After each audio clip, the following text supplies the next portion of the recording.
Ang ginagawa ninyo, ginagamit niyo ang posisyon niyo para magnakaw sa kaban ng bayan. Nagpapasalamat tayo, Mama Bing, na meron isang Kong Lian Libiste na ang bata-bata, baguhan, walang bahid ng korupsyon, na bago, na siya pa mismo, bata to ha, yung iba dyan, tumanda na, nagkaugat na dyan sa Congress, etong batang to ang tapang-tapang na lumalaban, di ba, Mama Bing? Eto, mahiya kayong bata nito, mahiya nga kayo dyan.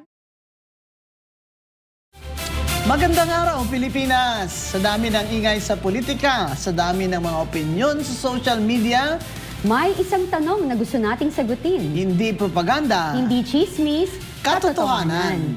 Dito, walang iwasan. Walang paligoy-ligoy, Sa totoo lang. Kasama natin ngayon ang isa sa mga batang mambabata sa Kamara na tahasang tumitindig sa katotohanan at handang ipaglaban ang katarungan. Walang iba, kundi, naku po, ang heartthrob na rin at Oo. single na si Kong Leandro Libiste ng 1st District ng Batangas. Binentay. Yan. Welcome, Welcome po. Congressman Leandro Libiste. Thank you for having me, ma'am. Wow. It's an honor to have you here on such short notice. Ito po si Congressman Leandro Libiste, ang hindi inasahan ng marami na tatayo para sa Laban sa karapatan ng mga Pilipino sa disenteng pamumuhay at laban ngayon sa itong Corruption. tila sa akin aside from corruption, yung incompetence ng gobyerno sa problema ng fuel crisis. So, Attorney Lian Libiste, bakit po kayo Nag-attorney. nagrarally? Ay, attorney. Ako na attorney, pasensya na. Congressman Lian, bakit po kayo nagrarally sa Liwasan ilang araw na? Yes, ma'am. At kaya ako nandito din para imbitahan kayo at inyong mga manunood sa ating rally na nasa ika-7 araw na. Wow! Ngayong araw. Ang aking mga kababayan mula sa unang distrito ng Batangas ay nagka-camping doon mula last week pa. At kahapon nanggaling tayo sa Kongreso.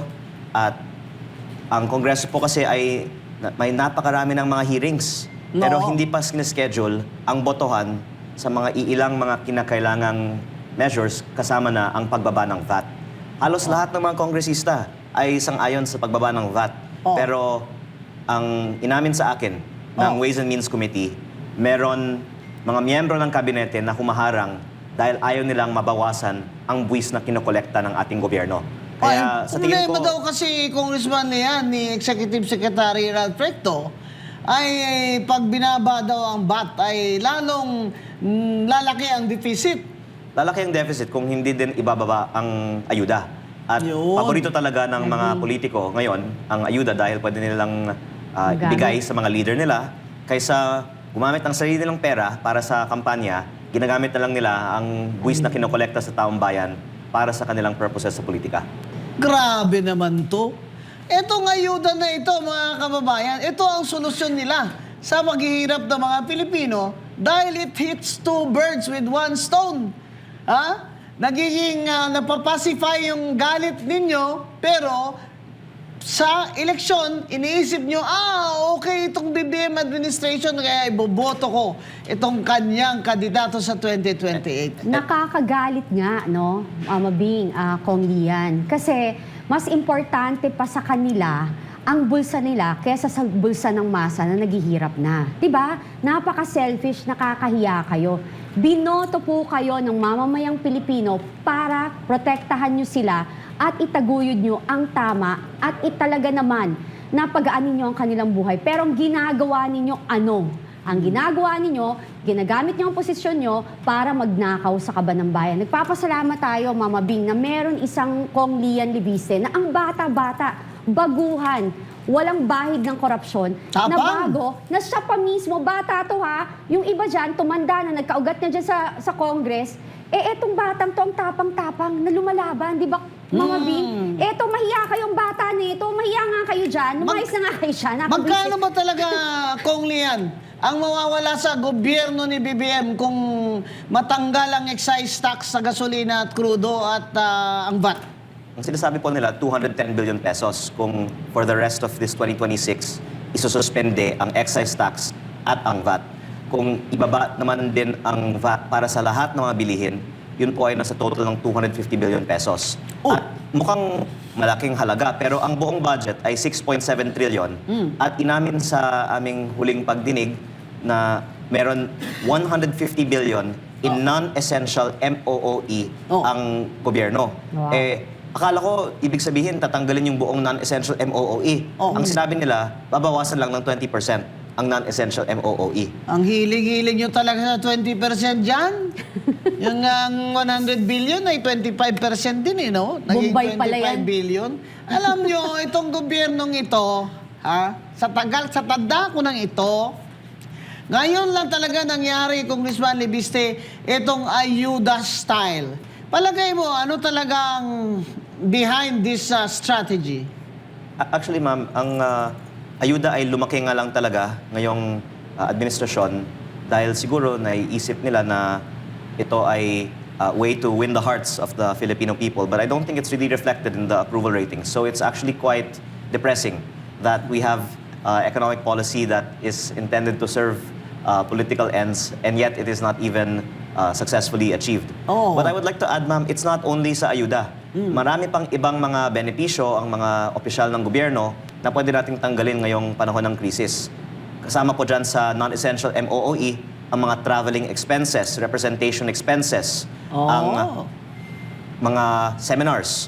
Yun po yung 150 billion. Tapos tinanong ko din sa isang recent hearing kung tatanggalin na ba ang 22.9 billion pesos na nakalaan para sa pag-host ng ASEAN Summit, which is basically just a glorified party. Yeah. At ang lumalabas, we're spending tens of billions of pesos a year for parties and the government has not announced that it's going to have any cost savings And the for reducing unprogrammed these expenses. funds. Magkano ba yung unprogrammed funds, Congressman? Actually, ang unprogrammed funds ay nanggagaling sa savings. Pero mukhang ngayong 2026, wala na tayong savings. Kaya baka mahihirapan po ang gobyerno. Hindi man lang para sa unprogrammed funds, kahit na rin po para sa pagsuspindi ng excise tax. So, as of the taping of our show now, the government has announced that it's suspending the excise tax for LPG and kerosene, pero hindi pa para sa diesel at gasolina.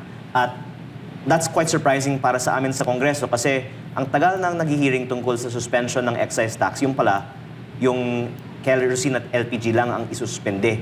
Na gusto naman siguro ng pamahalaan, ang diesel at gasolina din ang isuspende. Pero that, I think, to me, is a sign that we are in serious financial trouble. We don't have savings and we have an unmanageable deficit. And manageable deficit. Executive Secretary Ralph Recto at Secretary Go, ang problema po talaga ay yung pagnanakaw sa kaban ng bayan at paggastos ng maragya, kagaya ng mga travel. May clothing expenses pa yan pag nag-travel abroad eto, sinasabi ni Congressman Leandro Lebiste na hindi naman problema yung mawawala sa gobyerno dahil mapupunta naman sa tao. Hindi po ba, Congressman? Yung tax na hindi nyo makukolekta, mabenepisyo naman sa mga tao. Ano naman masama dyan? Kaysa nakawin nyo na lang yung tax namin. Congressman, what do you think? Gusto nila po kasi makontrol ang mga tao, papilahan at ang, I guess, system of patronage is their way to ensure ang loyalty ng kanilang mga leaders. At it also creates a culture of mendicancy that is, in the opinion of many, disincentive for us to grow as a nation. Kaya BBM, ang style mo bulok. Ang style mo bulok. Pero mo itong mga middle class, nagbabayad ng tax, walang ayuda. Naturally, ang mga ayuda na pupunta sa very poor. Pero kung tanggalin nyo na lang yung excise tax dyan at tanggalin mo yung VAT dyan sa gasolina at sa diesel, lahat po magbibenepisyo. Kasi itong ayuda nyo na 10,000 doon sa jeepney drivers, ay hanggang kailan lang naman yan.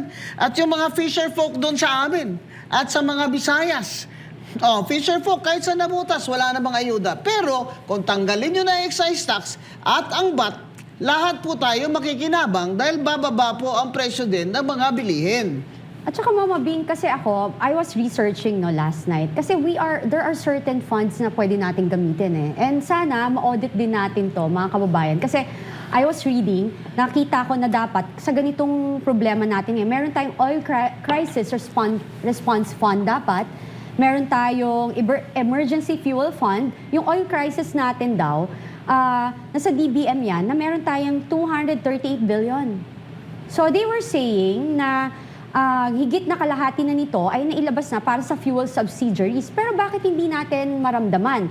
Kasi na-secure na rin ng supply, pag-secure ng supply ng kuryente at tulong sa mga OFWs na apektado ng gulo sa Middle East. Yung emergency fuel fund naman, hiwalay rin. 20 billion yon na inutos ilabas para i-stabilize ang presyo ng petrolyo at matiyak na hindi mapuputol ang serbisyo ng transportation. Nailabas na ba yung 20 billion na yan? Hindi ko alam, parang I didn't see anything. Tapos meron tayong National Disaster Risk Reduction Management Fund.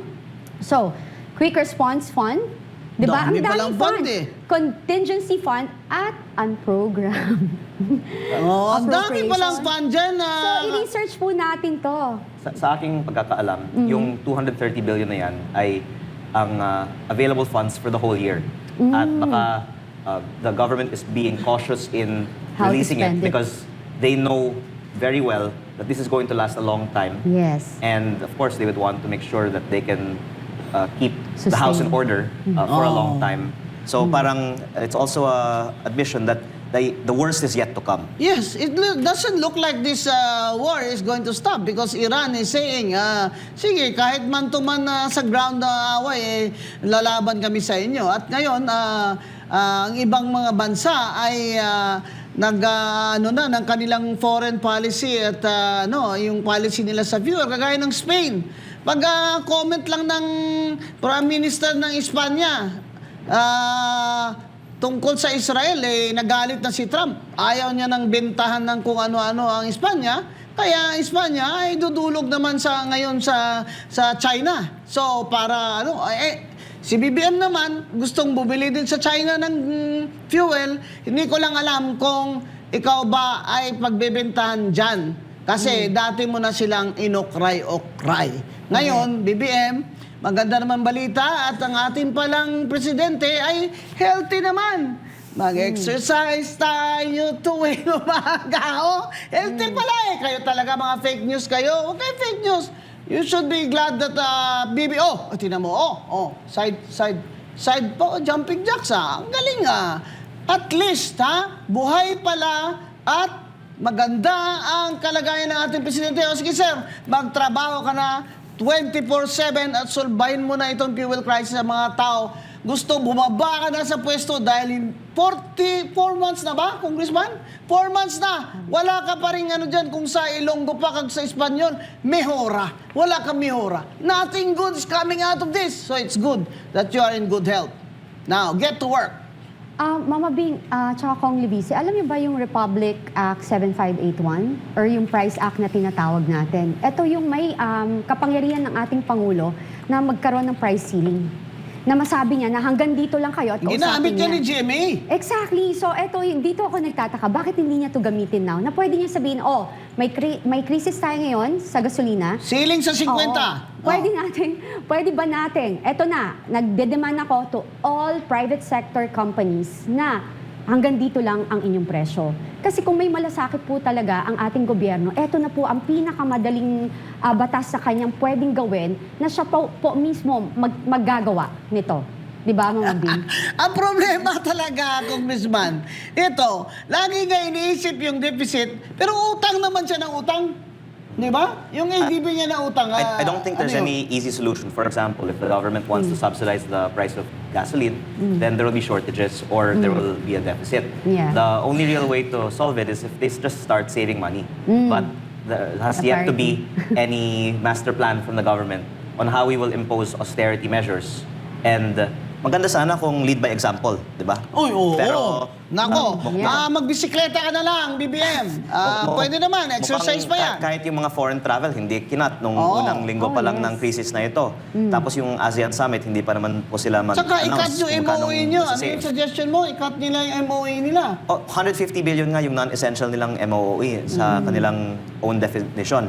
Pero meron din 11.6 billion confidential funds Yun. na nasa kanilang mga ahensya pa. Oo. Largest of which is nasa OP. meron din 2.46 billion sa Presidential Communications Office under Yusek Claire Castro. Kano? 2.46 billion pesos. Nako, Yusek ha! Ang daming palang datong dyan ha! Actually, ang dami din pang ibang mga funds na hindi nasa GAA, kung hindi nasa mga GOCCs under the Office of the President. Ang sinasabi daw, ang PCSO, ang isang pinanggagalingan din ng pondo para sa mga social media operations ng administrasyon, kung pwedeng likumin na lang lahat ng mga kita ng mga GOCCs na to, kaysa ibigay sa mga social media trolls, pwede sanang gamitin pang ayuda sa mga tricycle driver. Social media trolls, 50 million, hinahanap pa ni Secretary Dave Gomez hanggang ngayon.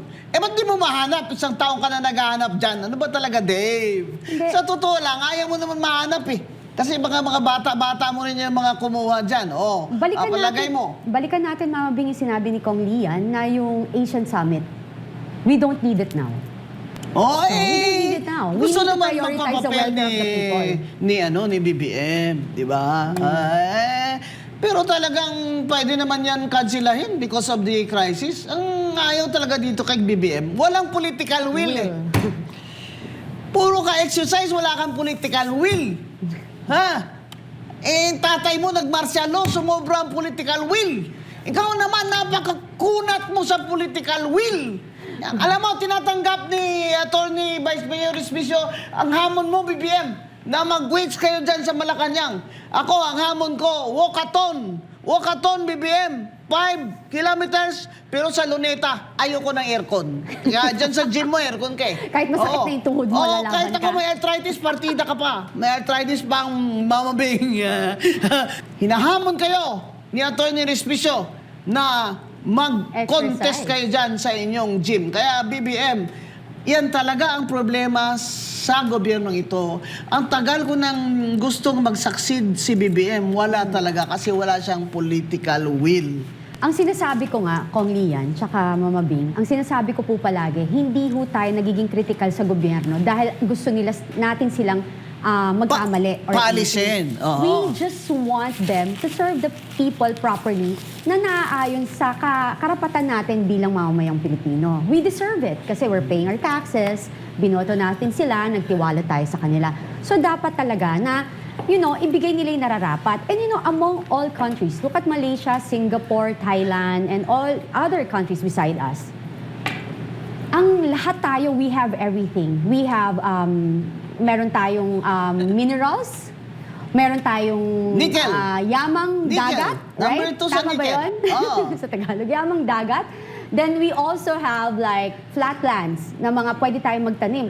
Tayo nagturo sa Thailand na magtanim, gumawa ng rice, Rice production. Yun, rice Ah. production. Hirap sa Tagalog minsan. So anyway, then, ang Malaysia, maliit na lugar. Pero ang ganda ng growth nila, no? Then ngayon, naiwanan na tayo ng Cambodia. Oh, kasi ang Yung corruption, Kati, Diba? sa corruption kasi, sa corruption index, nandun naman tayo sa halos salutatorian. Kaya ganyan. Tingnan nyo yung isang index ng risk, high-risk countries na 15 according to the Asian Development Bank. Number 4 ang Pilipinas dyan. Ayan, number 4. Highest honors ka na naman, BBM, sa at-risk. Di naman kasama mo dyan, Nepal, Sri Lanka. Noon, tinatawanan mo lang yan eh. Di ba? Ngayon, number 4 ka na sa at-risk dahil sa fuel crisis at dependency natin sa imports. Abay, ultimo bigas, ini-import mo eh. Tapos ngayon, sungka si Martin Luther King Romualdez ng bigas doon. 20 pesos daw yun. Kung gusto mo, sir, bigyan mo kami lahat. Huwag naman yung doon lang sa inyo para talaga ma-feel namin na tumutulong ka. So ngayon, Congressman Libiste, what is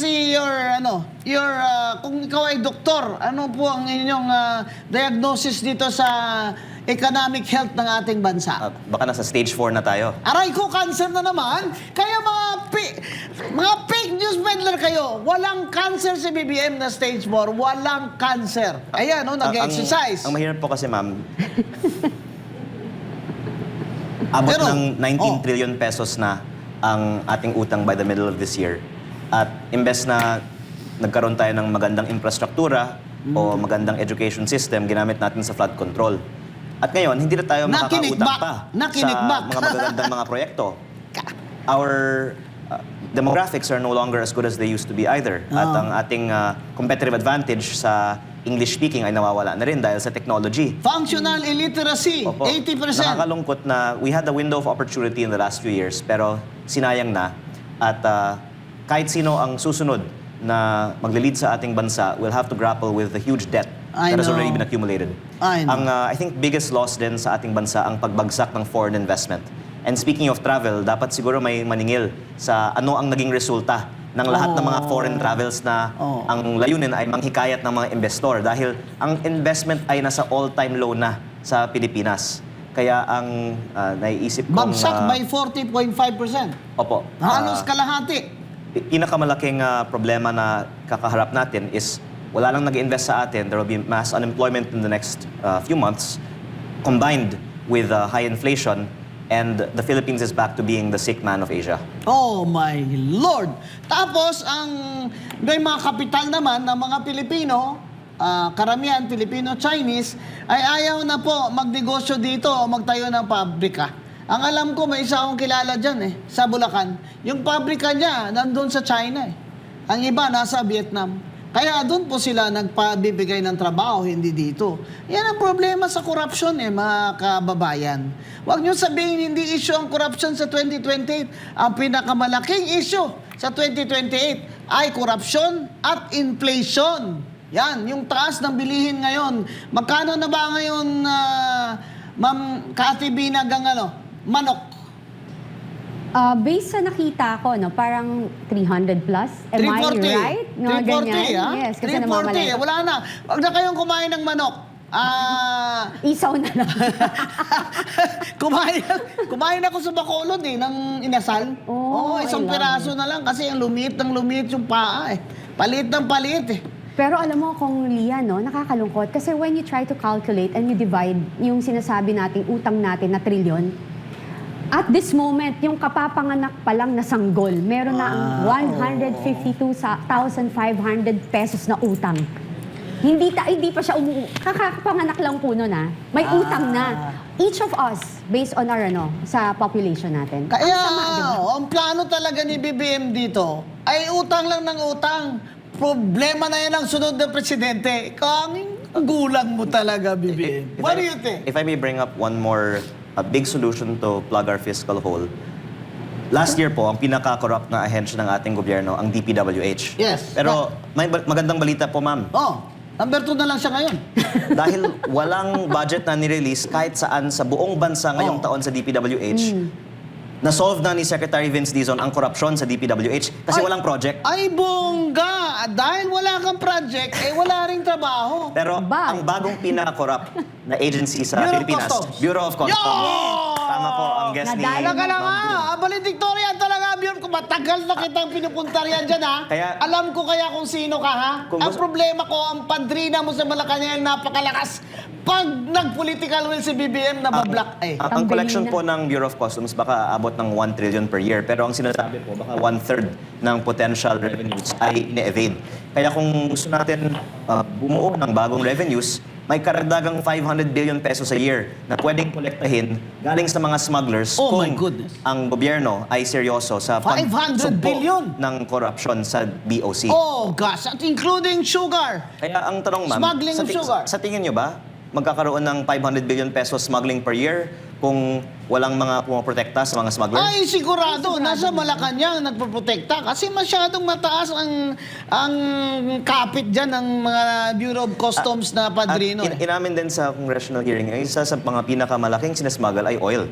Baka, ang estimate ng BOC, 50 billion. Pero sa tingin ko, baka 100 plus billion ang nawawala sa oil smuggling per year. At kaya hindi ibinababa Yes. ang mga buwis sa langis Oo. dahil hindi kasi nakakolekta ang buwis sa lahat. So, pwede sana yung 12% VAT, for example, maging 8 kung yung 1/3 ay makolekta. Pero dahil hindi kinokolekta yung 1/3, those of us that are paying have to pay higher rates on taxes. And you maybe don't that's collect kung smuggled. Tama po. That's why those of us that do pay taxes have to pay a higher rate. Baka kasi yung 1/3, yun na yung kanila. Yung mga kababayan, ang alam kong smuggling ng fuel dyan, nasa border natin with Malaysia. Yes. Ang alam ko.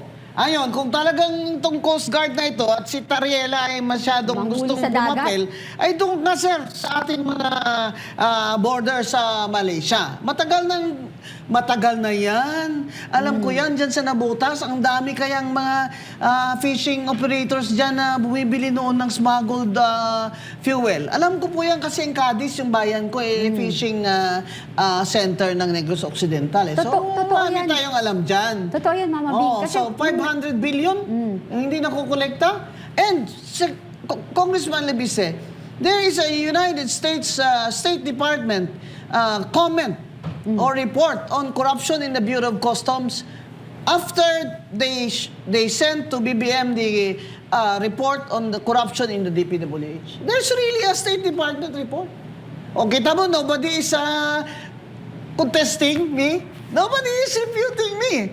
So far, I've been saying there is a State Department report on the corruption, massive corruption in the Bureau of Customs. Ato, mga kaibigan hindi ko alam kung fake news ito o hindi Pero sa dami ng narinig ko, yung padrino ng Bureau of Customs daw, allegedly, ay yung kapatid ni First Lady na si Martin Araneta. Yan that's why people are believing it because 3 taon na hindi pa rin tinutukay ni BBM ang Bureau of Customs to account for loss in tax revenues.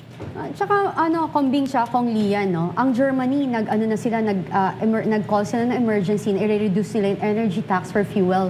Bakit sila? Kaya lang gawin ba tayo? Ayaw. Yan na nga ang sinasabi mo. Kasi if there's may korupsyon sa loob ng BOC and apparently, sila rin ang nag-aangkat ng illegal, talagang hindi bababa kasi pinagkakakitaan din. So mga kababayan, dito na natin nakikita ang nagiging problema natin. Mayaman ang Pilipinas. Ang dami nating pondo. Ang problema, ang liderato natin.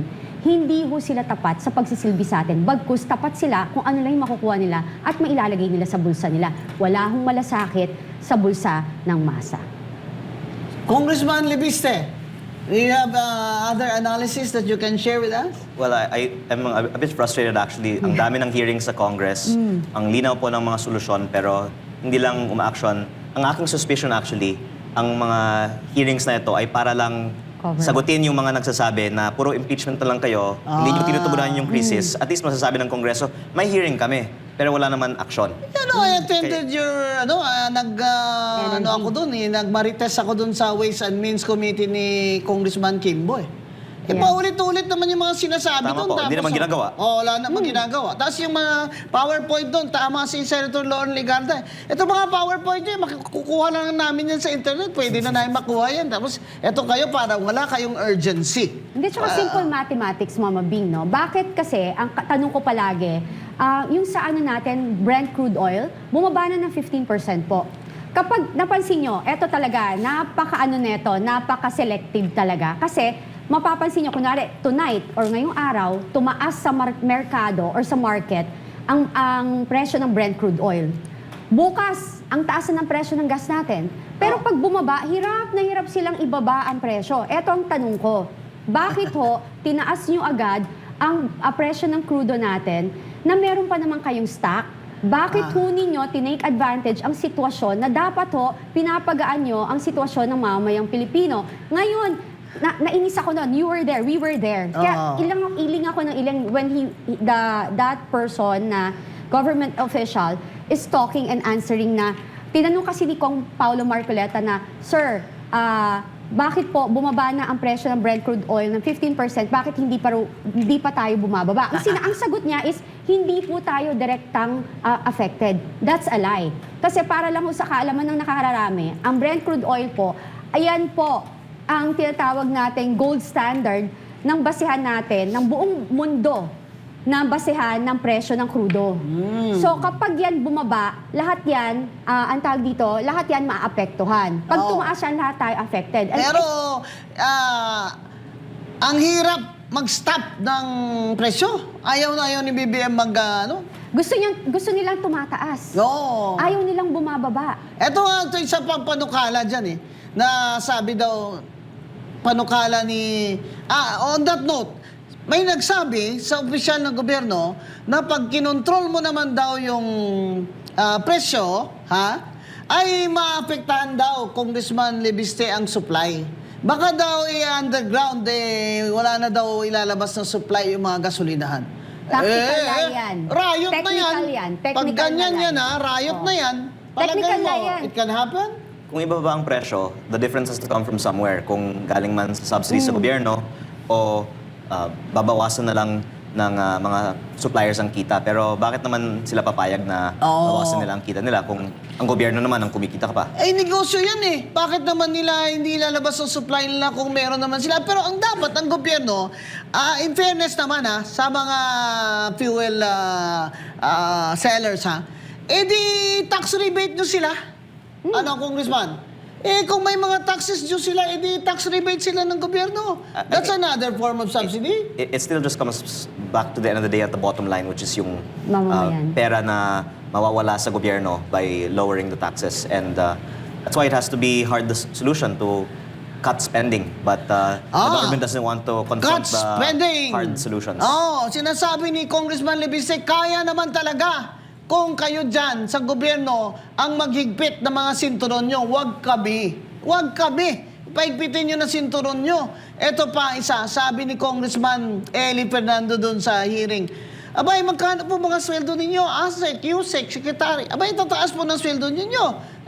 Yung mga tao naghihirap. Ang suggestion ko dyan, Congressman Lebiste, itong mga congressman at senador ay kalahati na lang ng sweldo ang tanggapin nyo. Tapos yung mga absent, gaya ni Martin Romualdez tsaka yung asawa niya, no work, no pay. Ngayon, yung mga secretary to assistant secretary, dapat po, kalahati na lang din ang sweldo ang tanggapin nyo, kagaya ng Venezuela. Kasi nagtitiis mo lahat ng tao, tapos kayo, ang taas ng mga sweldo nyo, kaya nagagalit lalo ang tao sa inyo. Actually, ma'am, ang sweldo ng congressman ay, sabihin mo, 300,000 a month o 4 million a year. Pero ang MOOE niya na between 20 to 30 million per year, depende sa congressman, ay many times more than their sweldo. Kaya dong MOE. yung mga magsasabi na magkakat sila ng sarili nilang sweldo ay hindi matapat sa ano ba talaga ang mga benepisyo ng mga kongresista sa Kongreso. Yun. Kaya pala ang gaganda ng mga SUV dyan, ano? Opo, hindi Yung lang po mga 4 kilala million ko dati ang na benepisyo. nagbibios lang, ngayon, naka-SUV na. Hindi, kung Lia, if may I ask, kapag pa nag-hearing, magkano ang budget niyan? Pag may hearing kayo, alam mo ba, per hearing? I mean, di ba kasi budget ng bayan ang ginagamit? Magkano yan? Aside from yung sinasabi, allegedly, na may binibigay din sa congressman.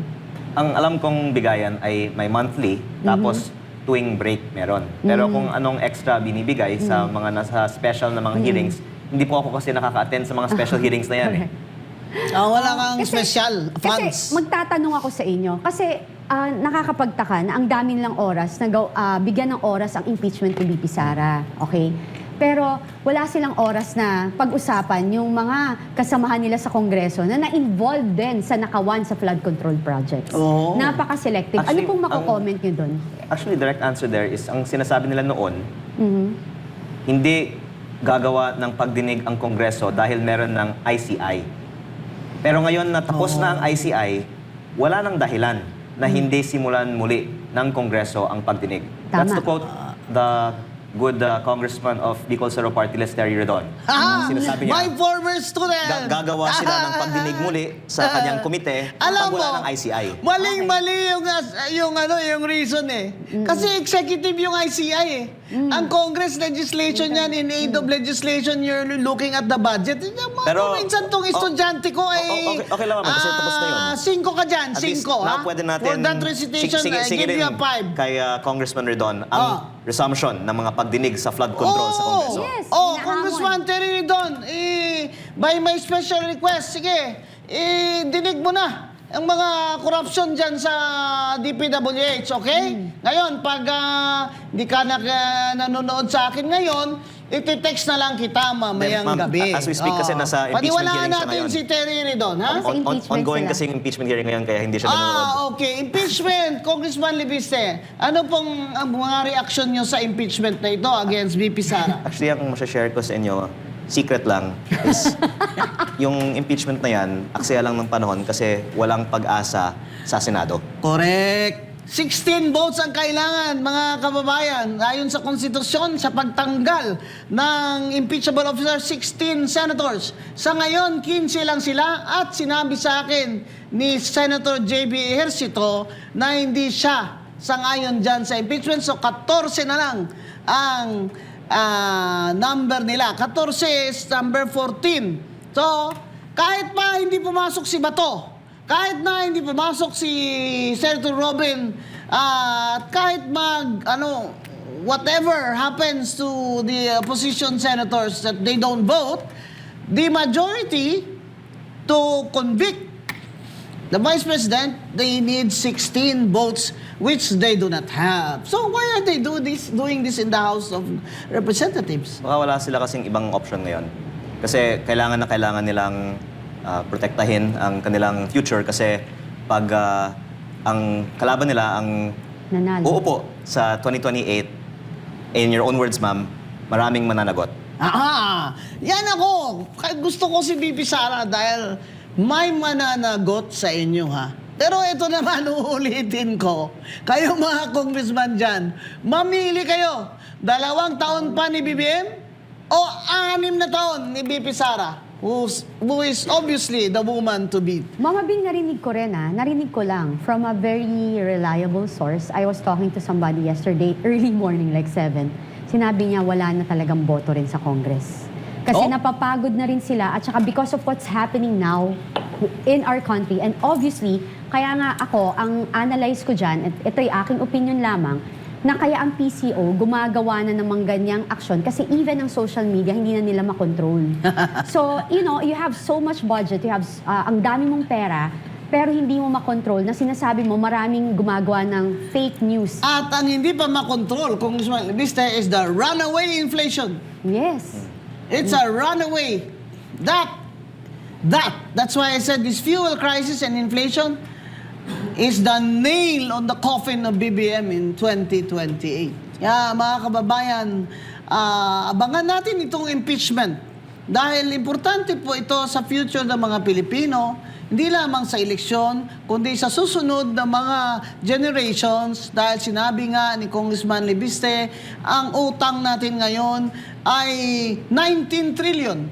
At hindi na po yan kayang mabayaran ng administrasyon, BBM, kaya kawawa po ang sunod na Pangulo at administrasyon. Sa totoo lang, kawawa talaga ang susunod na uupong presidente kasi napakaraming problema na kanyang susolusyonan. Kaya dapat yung mga susunod nating iboboto ngayong eleksyon sa 2028, talaga namang magiging, kasangga ng magiging Pangulo natin na willing tumulong para umasenso. Kahit man lang sa konti, sabi nga nila, baby step kong. Diba? We need to start from somewhere.